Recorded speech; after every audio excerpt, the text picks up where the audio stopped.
Tu vois, quand on parle de Jésus, là, ce nom-là, il est glorieux. Tu vois, Jésus est la personne la plus célèbre au monde. Jésus-Christ, il est connu partout. Tout le monde a déjà entendu parler du nom de Jésus. C'est extraordinaire. Mais qui est ce Jésus-là? Jésus, vous savez que Jésus n'a vécu que 33 ans. C'était un jeune homme. La plupart d'entre nous ici étaient plus âgés que Jésus quand il est mort. Jésus ne s'est pas beaucoup promené. Quand vous voyez le ministère de Jésus, l'endroit où il a circulé, c'est plus petit que la Côte d'Ivoire. Et la région où il était, c'est à peu près... Il y avait juste un lac, quand on dit Jésus, c'était juste un grand lac. Et puis Jésus passait de villages, les villages qui sont autour de la lagune. Quand on vous cite les différents noms des villes, et il a tourné là-bas pendant la plus grande partie de son ministère. Et lorsqu'il allait partir mourir à la croix, c'est là qu'il a quitté cette région pour aller maintenant vers Jérusalem.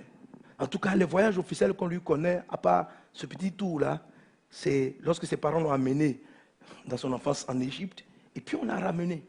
Je ne sais pas si vous imaginez quelqu'un qui prêche la parole, qui ne quitte pas la Côte d'Ivoire, qui ne quitte même pas Abidjan, qui meurt très vite à 33 ans. Lui-même de son vivant, il n'a pas écrit de livre. Jésus, pendant qu'il était vivant, il n'a pas écrit un seul livre. Il ne faisait que parler. Mais aujourd'hui, le nombre de livres qu'on a écrits sur son sujet, je ne sais pas comment, quelqu'un, un jeune homme, qui ne va pas quelque part, qui est à Abidjan, mais à l'heure où je vous parle, les gens vont le prier, vont parler de lui en Chine, en Russie, en Papouasie, dans toutes les îles, partout. Je ne sais pas si vous pouvez compter le nombre d'ouvrages qu'on a écrits sur cet homme. Les premiers qui ont écrit sur lui, ce sont ses disciples. Mais lui-même, Jésus, il ne disait même pas aux gens, écrivez ma vie. Mais il avait un tel calme, une telle sérénité. Il est dans son village. Il te dit, tu vois ce que je suis en train d'expliquer là? Jusqu'aux extrémités du monde, on parlera de moi. Les gens disent, mais tu sors un peu du pays, va chez les voisins. Ce n'est pas nécessaire. Amen. Tellement les gens ont parlé de lui. Des siècles après, les gens se sont dit, bon, il faut qu'on établisse le calendrier qui va diriger les années du monde. Et on fait le calendrier. Donc dans vos livres d'histoire, on te dit, moins 500 ans avant JC, plus 2000 ans après JC, tout est avant JC. Mais un jeune homme qui n'a pas quitté son village, qui n'a pas écrit de livre, quel est le degré d'importance qu'il a?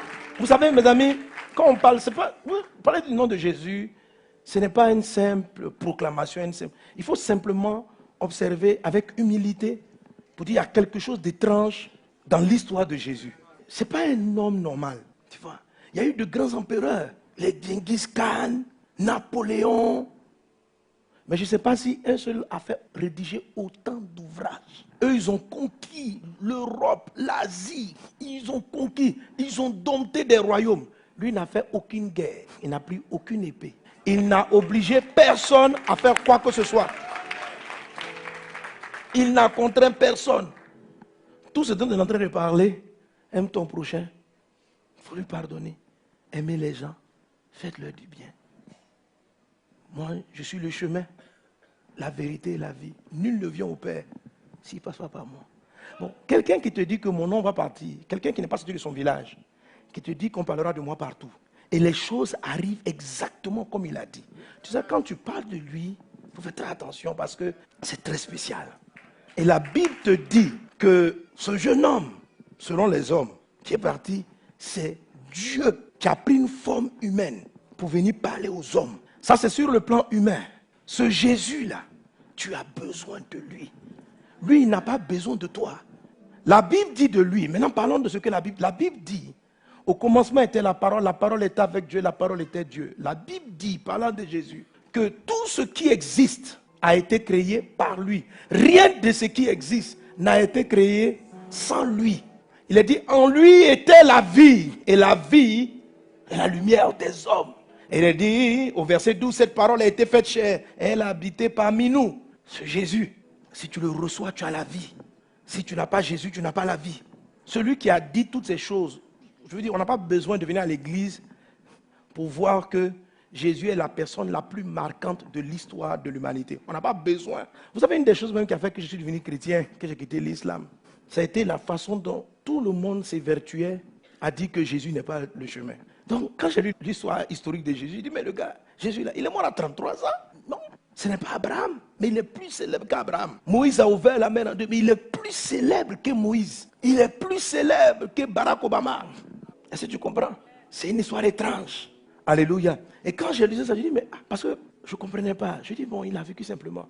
Et quand j'ai étudié mon Coran, je vois que dans le Coran, on parle de lui. J'ai dit, mais il n'est jamais même arrivé dans la péninsule, même arabique. Il n'est pas arrivé là-bas. Mais vous devez dire que ce que les chrétiens disent de lui, ce n'est pas la vérité. Et ce n'est pas les seuls groupes religieux. Presque toutes les sectes, mes amis. Je peux t'expliquer les doctrines de la plupart des sectes et des religions. Parce que j'étais là, j'ai toujours été passionné des choses qui concernent Dieu. Donc je lisais ça à la maison, je lis le bouddhisme, l'hindouisme, tout ce que tu veux, la théosophie, tout ça là, je lisais, j'ai étudié tout ça. Mais il y avait un dénominateur commun dans tous les ouvrages. Je trouvais étrange que, par exemple, dans certains de ces ouvrages, il n'allait rien dire contre Mahomet. Il ne faut jamais toucher, il a dit ça, non, non, non. Mais dans chaque livre, les satanistes vont vouloir te démontrer que Jésus, là, il était un sataniste. En fait, dans chaque religion, tout le monde veut s'attribuer Jésus. Mais entre eux, là, je n'ai jamais vu un autre groupe écrit pour dire que, par exemple, Bouddha, là, il était un musulman. Non, non, non, sérieux. Mais Jésus, chacun veut te dire, j'ai lu des groupes hindous, les sectes qui sont même des sectes qui viennent avant Jésus-Christ. Donc, tous leurs grands prophètes qui sont venus après Jésus, ils ont écrit des ouvrages. Et ils disent que même Jésus dont vous parlez là, il est venu se former. Que quand on a plus parlé de lui, entre 12 ans et 30 ans, qu'il est parti se former quelque part en Inde, vers la Chine là-bas. Je dis, en fait, non, mais les livres là, quand tu les lis là, ça dit que j'étais étonné, je dis, mais des livres qui transmettent une telle sagesse, je disais, mais ça, André, c'est Dieu. Parce que j'étais dans la quête de la vérité. Après, je suis tombé sur les livres rosicruciens et toutes sortes de sciences occultes. Et ils ont dit que Jésus est reparti en Égypte, il a été formé dans les pyramides, c'est là-bas qu'il a appris la puissance et le pouvoir, et qu'il est revenu, que les gens même savent pas que Jésus là, c'est le chef même des menuisiers. Tu vois de quoi je parle? Des francs menuisiers. Alors quand j'ai parcouru tous ces ouvrages, j'ai dit, mais pourquoi? Mais c'est un jeune homme, quoi. Il est parti à 33 ans. Pourquoi vous tous, vous voulez dire qu'il fait partie de votre groupe? Mais laissez-le dans son coin. En quoi est-ce que son message dérange-t-il autant le système du monde? Et ça, alléluia. Quand la Bible va dire Jésus a été crucifié pour le pardon des péchés, et eux tous vont faire une forme de déni de certaines choses. C'est-à-dire, ils vont accepter la sagesse de Jésus, plusieurs vont accepter les miracles de Jésus, ils vont accepter la puissance de Jésus, mais deux éléments sur le salut. Ils vont dire qu'il n'était pas fils de Dieu, ce n'est pas Dieu fait homme, c'était un homme, et ils vont te dire il n'est pas parti à la croix. C'est-à-dire, les deux éléments qui font qu'on est sauvé là, ils enlèvent ça dans la vie de Jésus.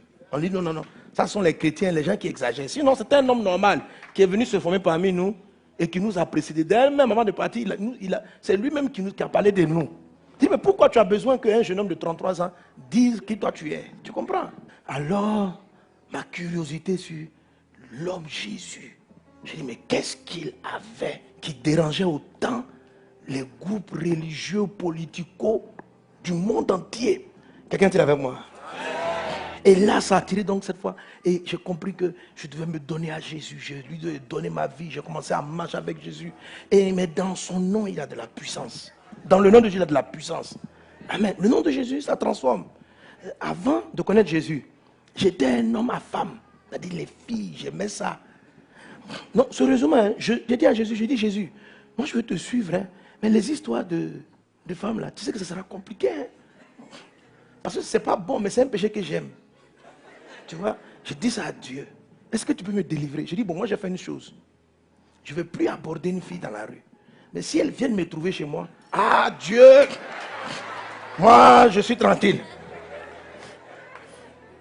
Mes amis, Jésus m'a accordé. Mais c'est à un moment donné, tellement il m'a délivré. Les filles même viennent, elles ne me disaient plus rien. C'est vrai, mes sens ont changé. Mes sens ont changé.